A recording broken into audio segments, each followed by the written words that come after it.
சில விஷயங்கள் வந்து நமக்கு தெரியும். ம்.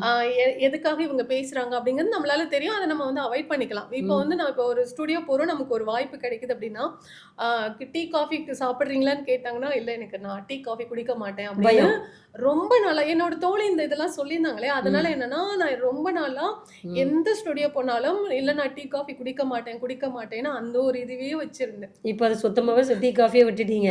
இல்ல, இல்ல இப்பதான் குடிக்க ஆரம்பிச்சிருக்கேன். அந்த இப்போ என்னோட ஒரு தோழரோட ஸ்டுடியோக்கு போயிருந்தேன். ம். நண்பர் தான். ம். இப்பதான் நண்பர். அப்போ முதல்ல அவங்களோட ஸ்டுடியோ போவையில ம். ஒரு பாடல் ஒண்ணு பண்ணியிருந்தோம். அப்ப போம்போது அவங்க வந்து இது டீ, காஃபி குடிக்கிறீங்களான்னாங்க. அப்புறம் மதியம் வந்து லஞ்ச்லாம் கூட இது பண்ணியிருந்தாங்க. நான் வந்துட்டு எ பிஸ்கட் பாக்கெட் பேக்ல வாங்கி வச்சிருந்தேன்.